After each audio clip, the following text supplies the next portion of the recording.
Today I'm joined with London-based jazz singer and now lyricist Laura Zakian, as well as composer and vibraphone player Martin Pyne, here to discuss their new album of original music titled Dreaming Life. So what made you decide to create your own new music after years of recording jazz standards? Because Martin asked me if I would write lyrics to his music, and it happened at the right time in my career where I was wondering what my next step might be. And how did this collaboration come together? Well, I'd met Laura. I've got lots of music that I'd always wondered if it could work with lyrics, with vocals, but I'm no good with words and I certainly can't sing, so it seemed a logical question to ask. And the music on the album, is it a combination of both of your compositions, or is it specifically your writing and Laura's lyrics? Yeah, it's my music and then Laura. So Martin sends me a tune, or sends me quite a few tunes, and I'll have a listen, and the ones that appeal to me, I'll or spark an idea, then I'll start writing, and then the other ones just get rejected. They just turn up in my other groups. And what's the process when you're writing this music? Is it you write the music, hand it to Laura, or is there sort of a kind of combination between? Do you kind of like exchange ideas at the start? Well, I think mostly I've written music, and sometimes I've written brand new things where I'm thinking of Laura and I send them to her. Sometimes I might think this tune that I've done might work with vocals. What do you think? So there's that. Sometimes you've had a little lyrical nugget. Yes, sometimes I'll have had a lyrical nugget, as you say, an idea, and I'll say, can you write something that fits around this theme? Or Martin will send his music with a title, and that title will spark my imagination. It depends. Yes, because sometimes I've ended up trying to avoid original titles with things I've written before, because they can be quite specific, because I've written things to do with books I've read or whatever, and that can be a bit specific, which might be a bit limiting. So often I'll now try and avoid those titles, or take them out, and just give a very general sort of working title, like mostly fifths. Yes, or something like that. Which I then took the idea of the cadence of a perfect fifth, and elaborated on that, and then that became Here Comes the Fall, as in the fall of a perfect fifth. And touching on what you mentioned, Martin, about kind of like the books and things like that you've kind of been inspired by to write this music. Do you want to touch a bit more about the inspiration of some of these? Well, I mean, I read a lot of books, and I guess I often then create imaginary soundtracks. You know, I'm a sort of frustrated film composer in many ways. So, for example, San Angelo is very much related to All the Pretty Horses by Cormac McCarthy. So that's a big bit of sort of slightly cinematic Americana sort of in my head. And actually that's one where you did try and go with the original. Yes, I did, because I felt very much that Martin, with the music, had captured the Americana, and then when I read the book, I really believed he'd captured the story and because I don't know if you know the story. It's about a young cowboy who goes off to essentially find himself and be a cowboy, and so Martin had really managed to capture the essence of that. So I wanted to stay very true to the book lyrically. So I had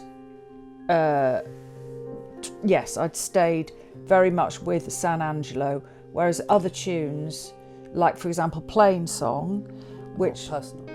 Well, yes, a more personal, although Plain Song is the title of the book by Kent Haroof.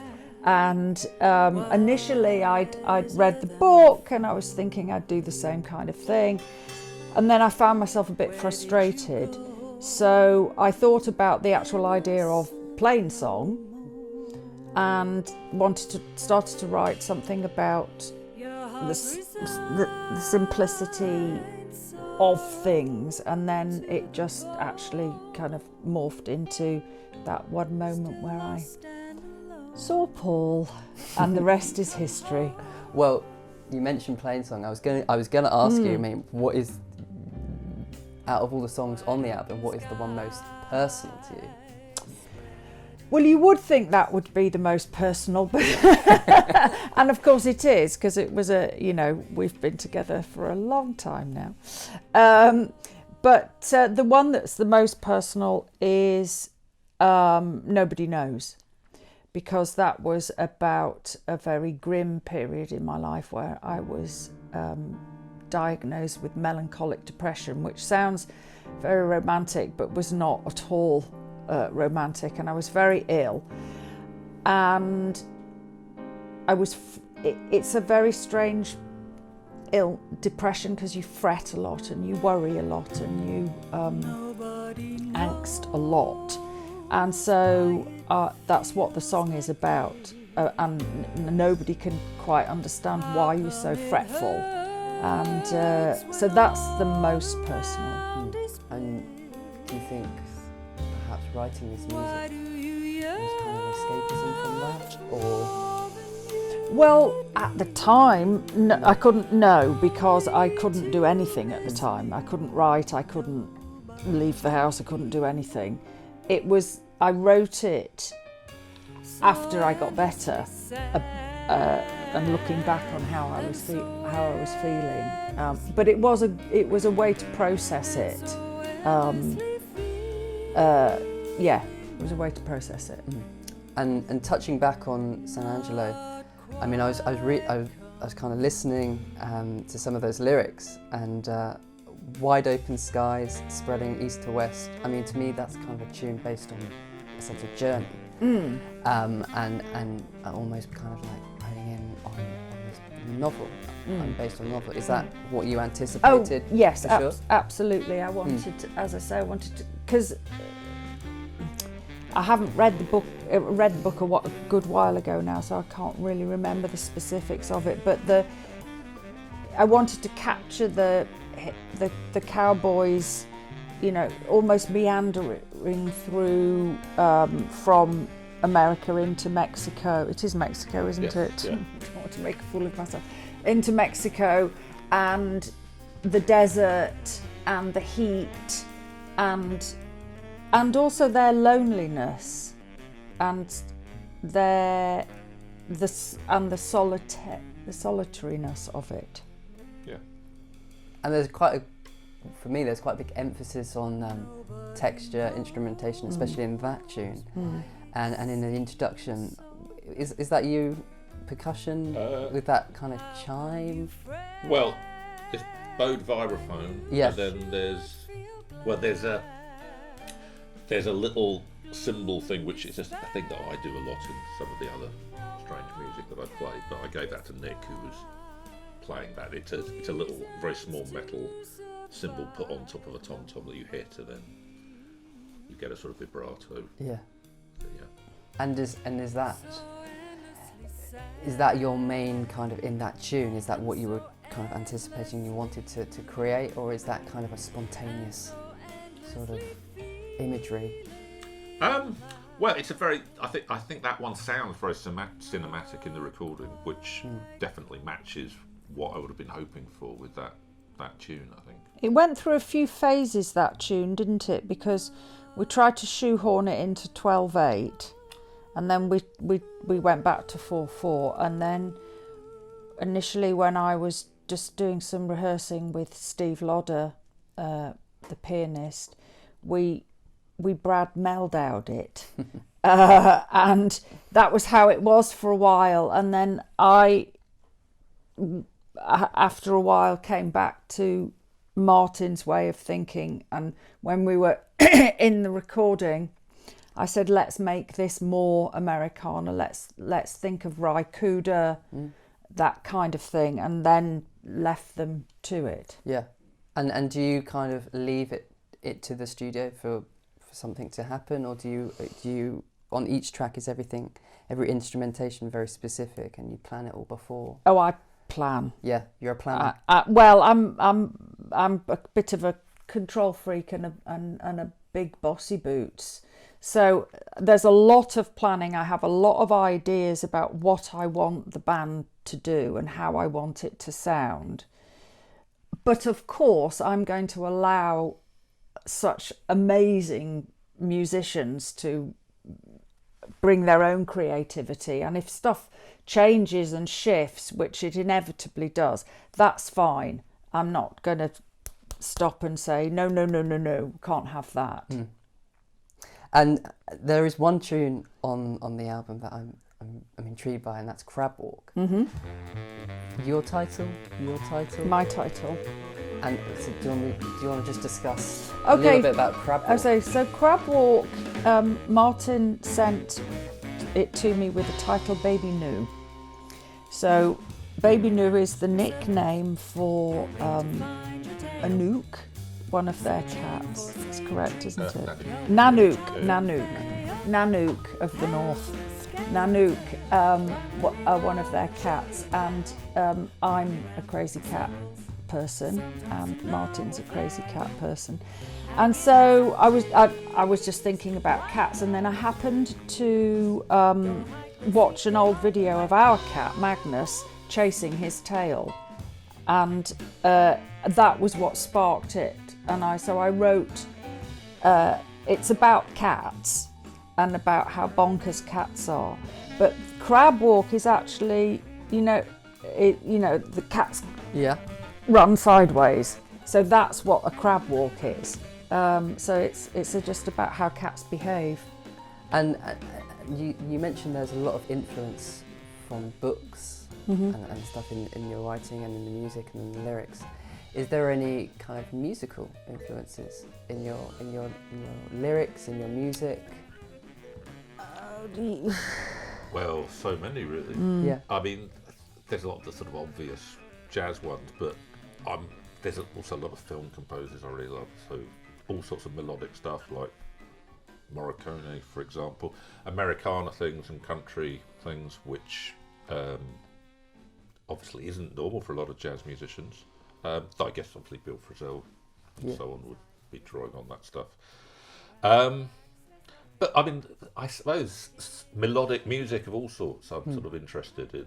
So there's all of that. I mean, I also do very avant-garde free improv things as well. So I guess I'm very happy to draw those sort of things into how we do the music. But obviously Laura will say no. To the free jazz. Yes. No. Do you try and creep something in? Well, we did with Crab Walk. Yeah. We got a bit of squeaky gate, didn't we? Well, you might say that. Well, I mean, there's a certain amount of sort of group that Yes, sort of group improvisation, and I mean, getting some of those textures into San Angelo, that sort of those sort of slightly colourful instrumental things. But I think in general, musically, there's quite a big sort of openness. There's a lot, and all the musicians in the band are actually happy to draw on a lot of different things. I guess, and that's why I enjoyed it, because it's such a comparison to other tunes on the album, and that's what makes it so enjoyable. Is because there's a lot of different styles, genres, influences, all musical aspects as well, like time signatures and so on. That's why I enjoy it, because it doesn't stick out. It kind of complements the other tunes on the album. Would you agree with that? Yeah. Lyrically, well, it's inevitable that I would be influenced by the jazz canon and those lyricists. But I think also I listen to a lot of singer-songwriters, and so people like Laura Nyro and, well, if only I could write like Joni Mitchell, Leonard Cohen, and then even a little bit of Amy Winehouse. And how have you found it, writing lyrics? Is this literally your first time? Absolutely, I know, at my advanced age. This is my first time. I love it. I don't find it a chore. I find it very, very stimulating. Some stuff comes really quickly. So, for example, Minor Moments, Martin had sent that to me. It was the first of the batch of songs you sent, and it was just a song in D minor. Yeah. And so I started to play with the idea of small things and minor moments in your life. That flowed, that was easy, because I've been thinking about that theme for many years anyway in my life, about the small things in life that are important, not the big things. So, you know, friends and family and cats and community and playing with other musicians and stuff. So I had all that to say very, very quickly. But funnily enough, San Angelo was a real labour of love. I found that very challenging because I wanted to stay with as true as possible to the book and to Martin's music. Crab Walk was really easy. So yeah, I love it. And with Minor Moments, was that your song title? No, it was my title. All the titles are mine, right? Except for San Angelo and Plain Song. Snake in the Grass. Oh no, that's kept it. Yes. Because I've actually played Snake in the Grass. I think. I seem to remember. Did you bring it? I remember. It's a song title which I remember rather well, and remember playing that one. So perhaps we could talk maybe a little bit about that tune and how that came together. So Snake in the Grass came about because Martin sent it to me. I was very taken by the bass line, so I decided to put lyrics to that. And Martin had told me that he'd been inspired by somebody he knew who was a bit, I might be wrong, but it was a bit slimy. And so then I was thinking about sleazy people, and then that morphed into dangerous territory of having an affair. Right. So that's what the song's about. And something else I wanted to ask was Minor Moments. For me, it's kind of like very intimate song. Maybe due to the instrumentation of being yourself and Steve. Was that always the case, or had you tried it out with full band? No, I knew once I'd written it that it was going to be piano and voice. It just felt right. Yeah. And how easy, I'm sure it's super easy with a musician like Steve to just go forward with that and let, is it a case of him just following you, or is it closely together? When you work with somebody of the calibre of Steve Lodder, who is such an incredible pianist and wonderful accompanist, we just did it like it was going to be a jazz ballad and he was accompanying me. It just grew. Yeah, great. And we've mentioned Steve, we've mentioned both of you. Perhaps we should mention Paul on the album as well, and his input. Mainly baritone saxophone, but also bass clarinet. Am I right? Bass clarinet and even contra-alto. Wow. Clarinet. I'm slightly hesitant. It is contra-alto clarinet. And was this always the case, or was this a new find? The contralto was a new toy that found its way onto the recording later on. And you do a lot of education as well. You teach singing and vocal vocal work and jazz singing, but also popular music as well. Is there an do you have an influence on your music from that perspective, or? That's a good question, because actually I do.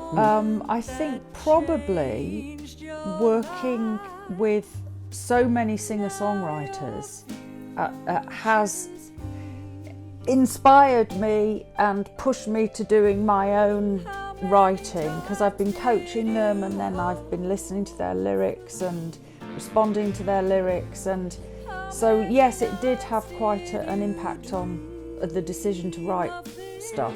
Yeah, and it's almost, I guess, like a catalyst. You can just kind of bounce off people's ideas, and I'm sure that they give a lot of recommendations of what they listen to as well to you, which I guess could be again a catalyst, something that sparks for you. Would that be right? I think it was more my enjoyment of their lyrics and listening to their lyrics, and then wanting to recreate that for myself. It wasn't so much being introduced to other music, although of course I'm constantly introduced to other music through my students. But it was more the fun of the words, because I do enjoy words. Well, Martin, Laura, it's been great to chat about the new album. We can expect it when? 29th of April. Great, 29th of April.